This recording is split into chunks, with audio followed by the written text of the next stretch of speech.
Tamina almost lost her balance, and Nia hits Beth with a leg drop, and this brings out Natalya. Now, Natalya was seen as a friend of Ronda Rousey, but with the Rousey heel turn this past week on Raw, that kind of puts Natalya's storylines in question. But, Natalya runs down, attacks Nia before she eats a super kick from Tamina. And I think they're hinting at a Divas of Doom versus Nia Jackson Tamina match somewhere down the line, possibly at WrestleMania, maybe on the pre-show. But it seems like they're hinting at a return for Beth Phoenix. I mean, she's already in the WWE Hall of Fame, but she's still pretty young though. She can still do it. I mean, she's younger than some of the guys on the roster right now, like R-Truth. And of course, we have the triple threat WWE Championship match. Vince McMahon did say it would be a triple threat, but the commentary team was confused because they thought Kofi wasn't getting that title shot. So Kevin Owens comes out, and then Daniel Bryan comes out with Rowan, and Rowan actually has, he's come into this role a lot more than I thought he would. I'm really enjoying this. And so the third man comes out, and it's Mustafa Ali. And Mustafa Ali was supposed to be in the Elimination Chamber last month, but he got a concussion, and he received a concussion. How they're trying to protect the competitors, just like in the NFL and in any sport with concussion protocols. And Mustafa Ali was put in a really bad spot. He's normally just a very popular guy because he has some of the most breathtaking offense, but the crowd just kept chanting, "We want Kofi." It was, they really didn't care for Ali at first, but they did warm up to him with all of his solid ring work that he did, and he actually had a hell of a performance tonight. He hit a 450 splash on Daniel Bryan on the ring apron.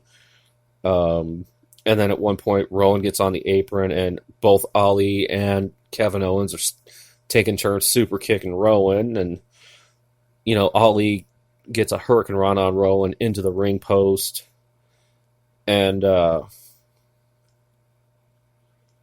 the end came when Bryan, Ali was trying to do a moonsault.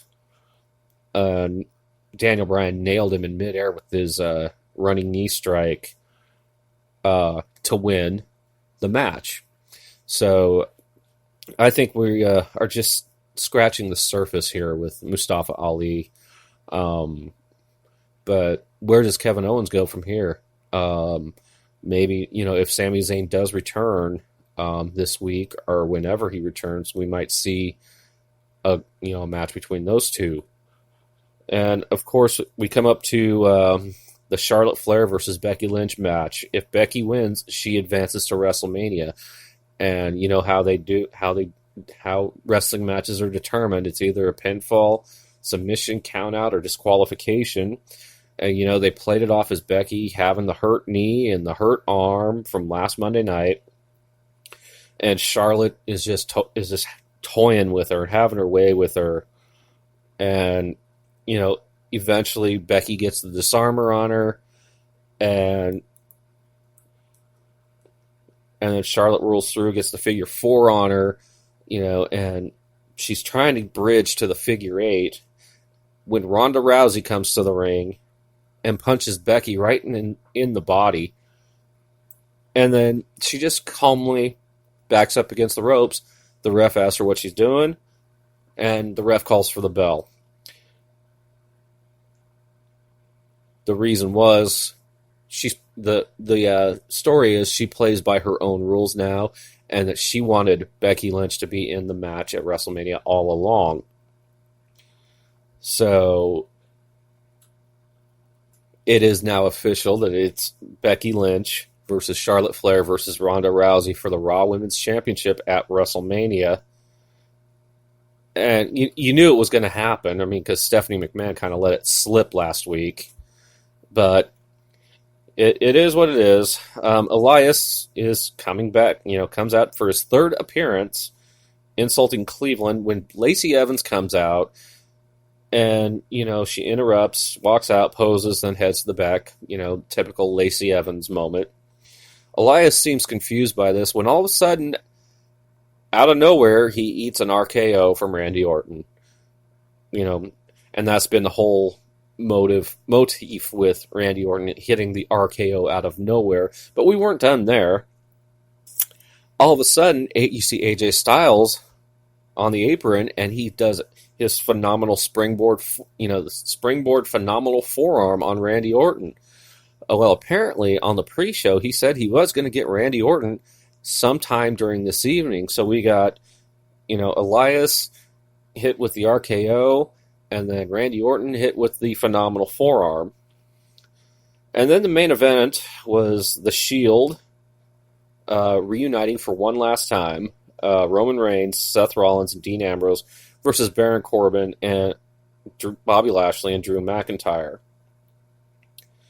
And Michael Cole actively mentioned on air that Dean Ambrose's contract was expiring in weeks and that we may never see him after this.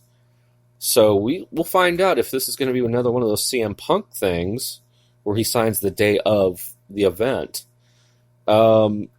Long story short, it was a brutal match. Not brutal to watch, just physical.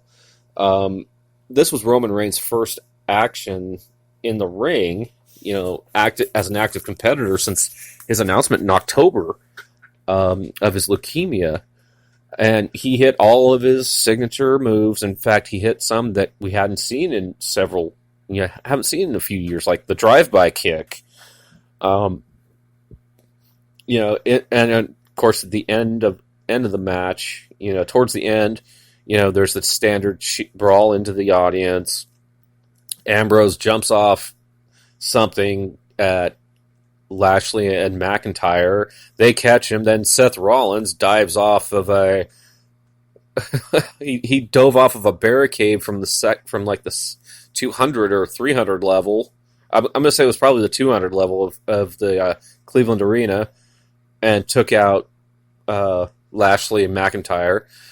And so, they make their way back to the ringside area, and they're going to, Lashley, Corbin, and McIntyre are going to try to do the Shield power bomb, the Shield bomb on Roman Reigns.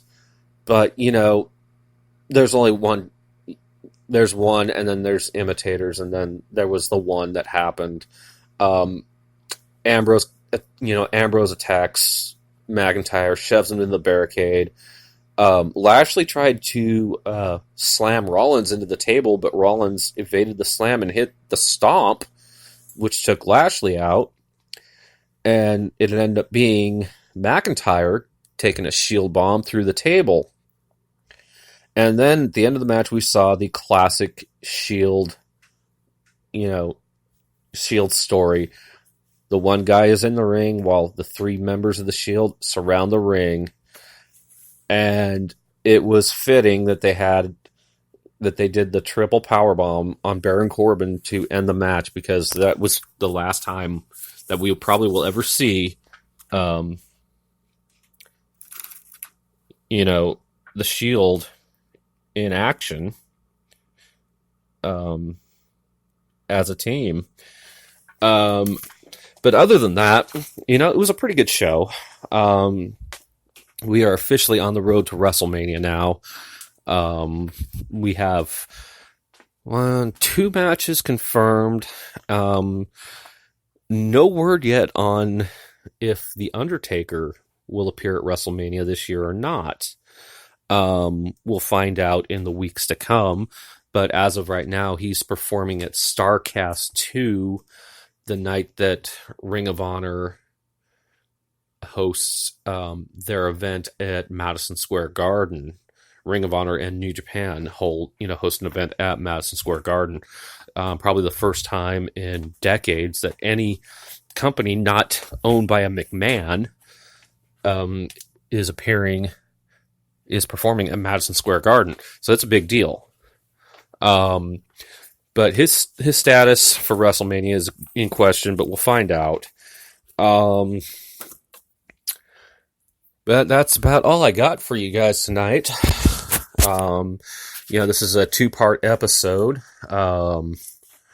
It's been a pretty interesting week. We'll see if anything happens this week. Be sure to check out all my other episodes here on Spreaker.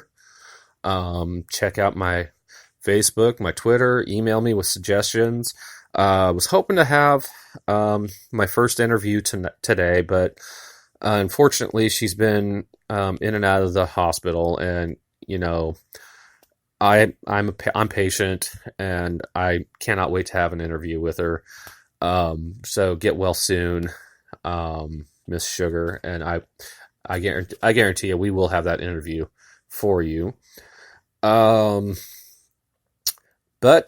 for now, like I said, we got 4 weeks until WrestleMania, and things are starting to heat up. And this is when WWE starts getting good. But I guarantee NXT will be getting good as well. So, guys, I'm going to head out for now. You guys take it easy. I will have I'll probably do a live Raw recap tomorrow night. I only do the Raw recaps because I really don't watch SmackDown, because I can't watch SmackDown when it's live, but I can Raw. Go figure. All right. I will talk to you guys in the next episode, and just keep on watching wrestling. Good night from Washington State.